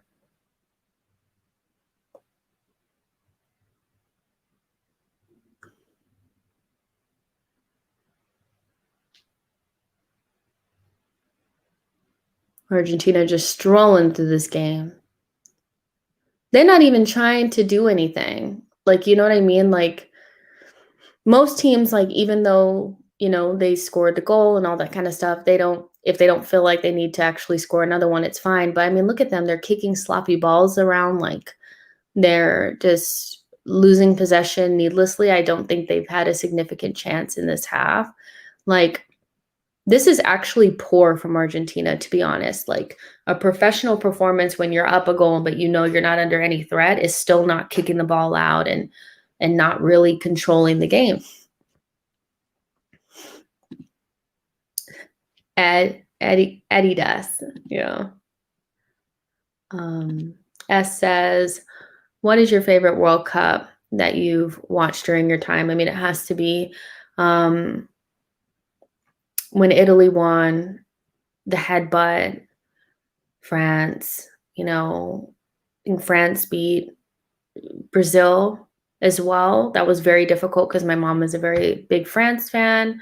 United States also got really far in that World Cup, so it has to be that one for me personally. Yeah, there's been some really bad ones as well. That was probably my favorite one because a lot of my favorite players were still playing then. So I would say that one.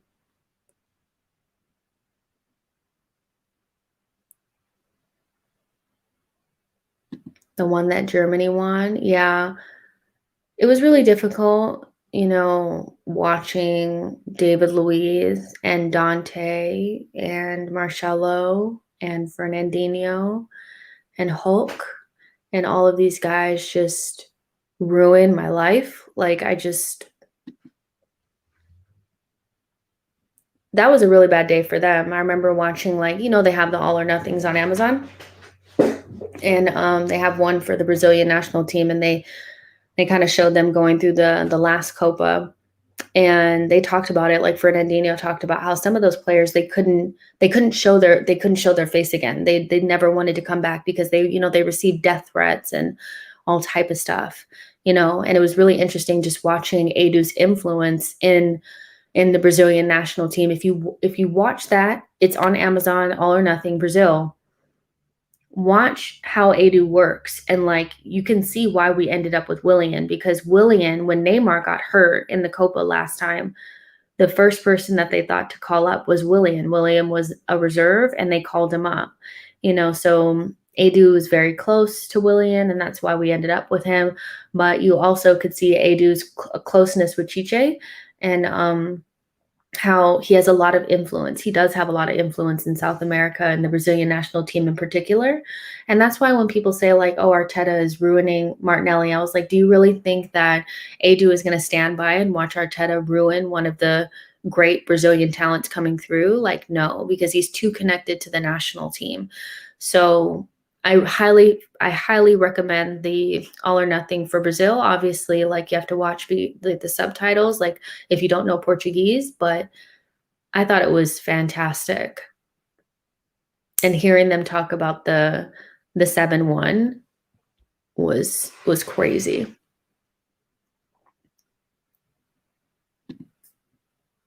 2010 World Cup was great. The breakout for Messi. Ivy says, I rooted for Brazil because they were the hosts and they bottled the semis. I mean, I just hate. No. I just love the drama of the France-Italy game, even though it was relatively boring. But the drama from the headbutt just, I always say, like, if I had one opportunity to ask somebody a question, like a footballer that I know I would never have access to, it would be Zinedine Zidane, and I'd want him to walk me through the emotional aspect of him basically being blamed for the World Cup final, being, the star player of that team, what was going through his head. It was full of fans. He must have seen red, and then after that, dealing with the media aspect of it after the fact, and then him being able to reinvent himself, become this really good coach, and all that kind of stuff. Because I need to know what was going on through his head, and I want to know what he said. Like, I want to know exactly um, what he said to him to make him lose his freaking mind like that. It was crazy. 7-1 was too peak. My Brazilian friend couldn't show her face at school for 2 days. I mean, I'll never forget that. It was just so pathetic. Like, and you could just see the fragility of that Brazilian team. This team now is better than that team. That team was horrifically fragile. And some of those players, I still can't look at them. Every time I look at David Luiz, I see 7-1. That's all I see. So a lot of my dislike for him when he first got to Arsenal was based around 7-1. Like, it really, really was.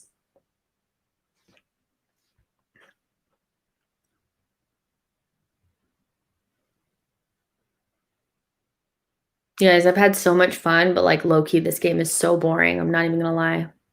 You guys know because we're just talking to each other. Jasmine says some guy said something about Zinedine's mom. I want to know exactly what he said. Like, you know what I mean? You can say your mom, but like, what did he say? Like, I know that they said, like, he said something about her being like something not so great, like a prostitute or something like that, but I need to know, like, from his mouth, like, what happened and what he saw, how he went red, and then how it went from like peak, like, anger to like, oh, I have like ruined the World Cup final. Like, could you imagine? Oh my gosh. As said, the player he headbutted said something about his mom. I want to know exactly what he said, low-key. G. Cossi says the worst thing was this was the semifinal, not even the group stage. Jesse said, I only hate that World Cup because Australia could have beat Italy in the knockouts on penalty against Cahill. Then in my school, they got lauded. They probably deserved it, but I hated it. Yeah, for sure. I mean, it's different from you guys because people actually pay attention to football. People actually pay attention to football over there, where you guys are. Nobody pays attention to that here, so I can get away with Arsenal being horrendous. Like, at school, nobody cares. Like, nobody's going to come up to me and like, you suck. Like, like, Arsenal, you're eighth, they didn't do that kind of stuff. It was like my secret, but you guys had to deal with that. That's crazy.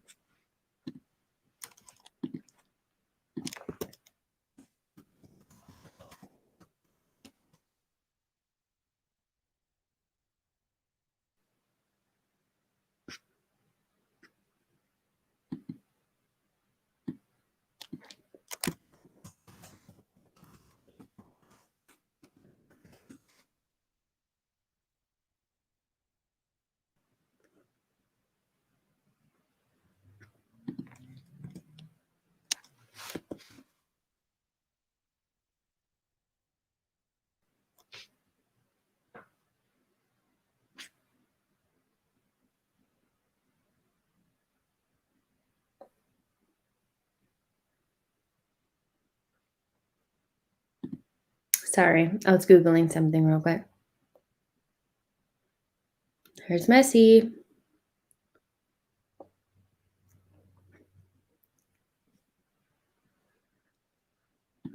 IP says, what experience was worse for you than the 7-1 Brazil loss or the 8-2 loss to United? Oof.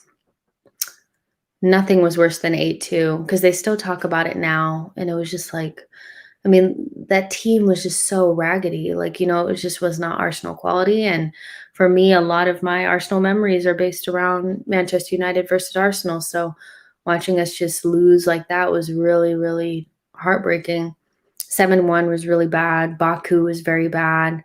I think there was a 6-0 in there against Chelsea. There was one of those on Arsene Wenger's like 1000th game, or what was it? Like, yeah, 6-0 Chelsea. Yeah, that was bad too. They all run together because there's quite a bit. Like, there's quite a bit, you know. So, yeah, I mean, even like those, yeah, Wenger's 1000th game, 6-0 versus Chelsea, that was a really bad one. Baku, um, I would probably add Villarreal, the two games mixed together, just because that was horrendous. It wasn't like a huge, like, bad score, but it was like I just couldn't believe that we needed those games, that win more than anybody, and we played like we needed it the least. Those are the worst, like, by a lot. Like, you know what I mean? Could probably add one of them Champions Leagues too in there. Um, yeah, Champions League as well.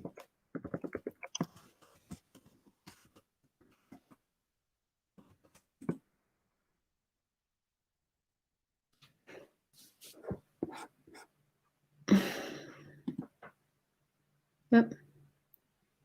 Champions League final. That's another one. 2006.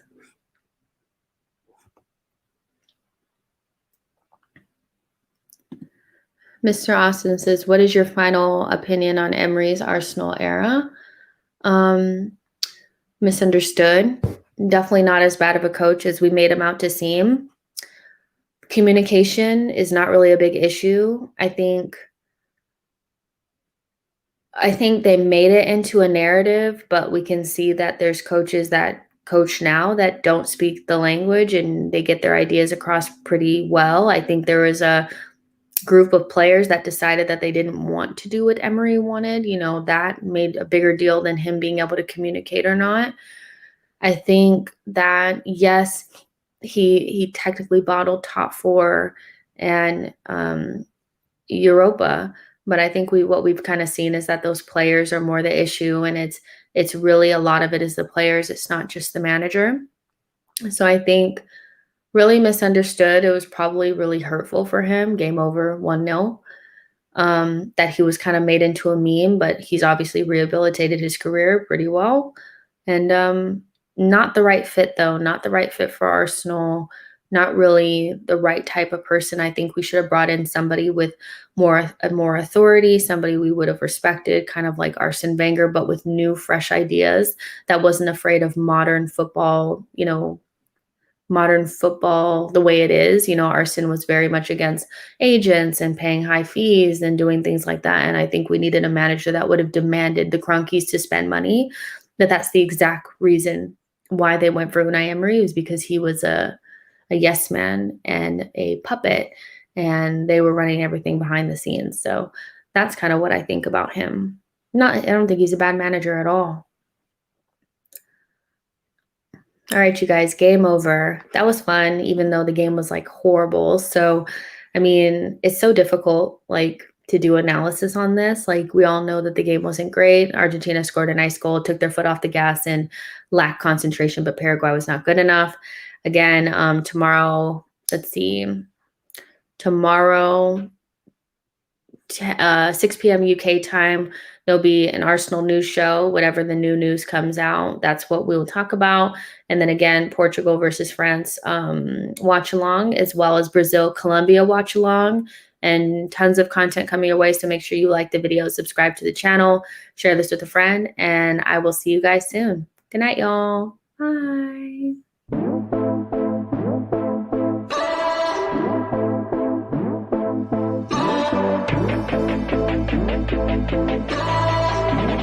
Thank you.